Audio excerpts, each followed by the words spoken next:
Hydroelectric dams, with tens of millions of tons of steel and concrete, have already blocked 2/3 of the world's major rivers. They block nutrient flows necessary for ecosystems to function and block fish migration routes. Over the past 50 years, the number of species of flora and fauna in freshwater bodies has decreased by more than 80%, according to the World Wildlife Fund. In fact, this loss of biodiversity can be called the sixth mass extinction on the planet. And this time, the cause of the extinction is not an asteroid or an ice age, but human activities that require more and more energy every year. Perhaps we were wrong when we chose renewable energy as our new goal. Today you'll find out that not everything is so simple.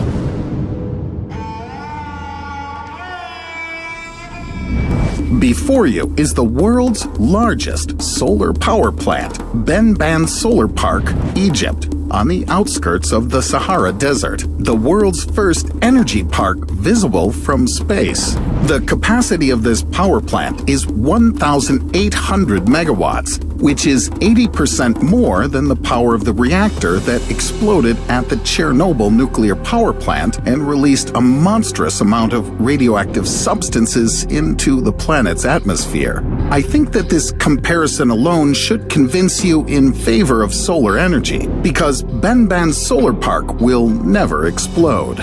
An area of 37 square kilometers is completely covered by 6 million PV modules. But think about it.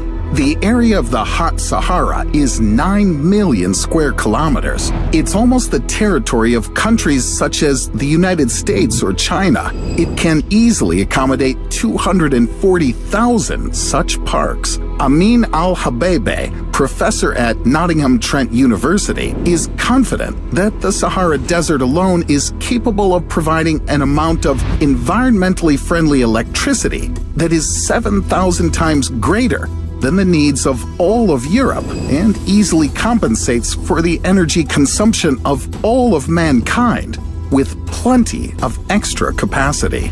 In addition, some calculations show that the Sahara Desert can turn into a green and blooming valley. After all, some of the energy of the hot, scorching sun will not reach the surface. But now I have to point out the fly in the ointment here. There are not so many places like the Sahara on our planet.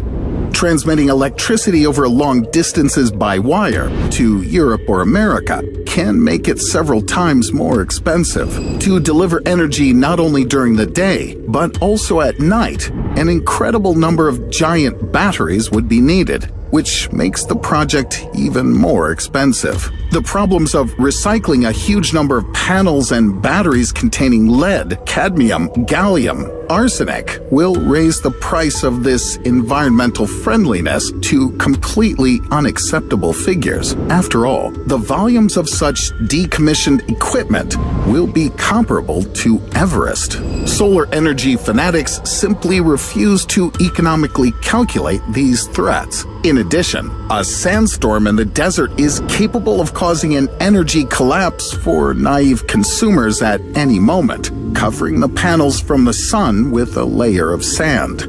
Yes, with an energy park the size of the Sahara, not everything is as simple as it seems. But I'm sure that stations like Benban Solar Park will still be developed, even if only in hot countries.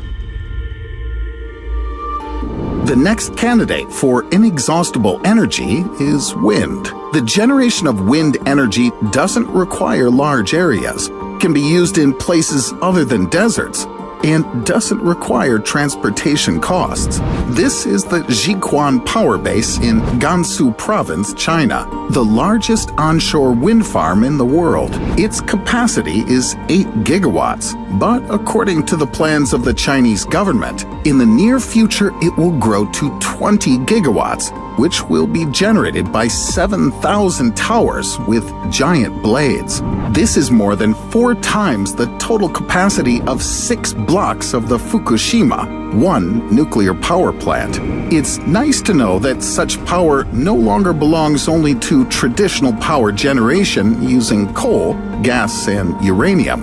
But this is not the limit. Every year, the power of the projected installations and stations will only increase, and I hope that the planet's atmosphere will also become cleaner every year. But of course, you already guessed that wind energy is also not such a simple solution. Wind doesn't blow everywhere, and so the opportunity to build gigantic installations everywhere doesn't exist. And so the same question of the unpredictability of power generation remains.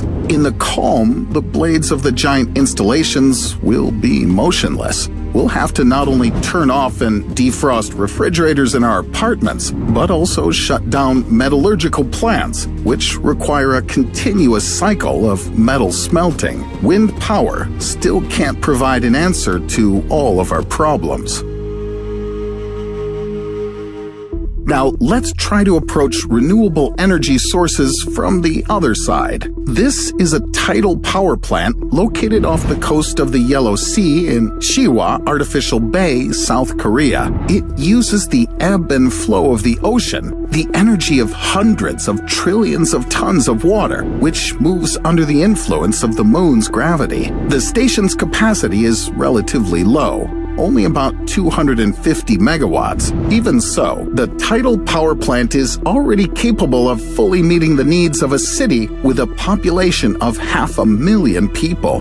There are only about a dozen tidal power plants on the planet today, including experimental ones, but many countries are already preparing projects for such tidal power plants. Only one of these projects, the Penjinskaya tidal power plant in the Sea of Okhotsk, Russia, has the incredible capacity of 87 gigawatts, and this is more than 1/3 of the electricity generation of all modern Russia. But as you might guess, there's a surprise for environmental optimists too. The construction cost is estimated at an equally incredible amount, more than $250 billion. Of course, like wind and solar power plants, hydropower plants can also cause skepticism. They're very expensive to build and can only generate energy twice a day for several hours. But they have trump cards that more than make up for all the shortcomings.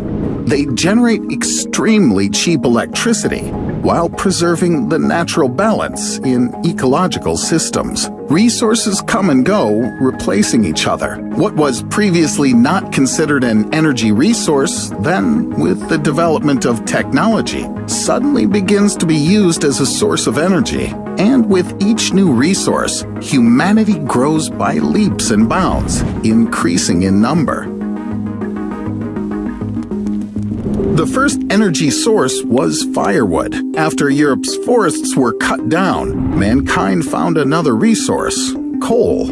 Eventually, the use of firewood declined, oil replaced coal, and then came nuclear power plants. After a few tragic disasters, we began to learn how to extract cheap energy from sustainable sources. And if we master this step, then really fantastic opportunities will open up before us. For example, we'll be able to extract the necessary raw materials directly from seawater, in which the entire periodic table is dissolved. Or perhaps we'll simply produce the elements directly, having a set of only 3 particles: protons, neutrons, and electrons. Theoretically, any atom can be assembled. However, this is a matter for the distant future. Finally, I'll share something to make you think. According to the Kardashev scale, the progress of a society depends on 2 things: energy and technology.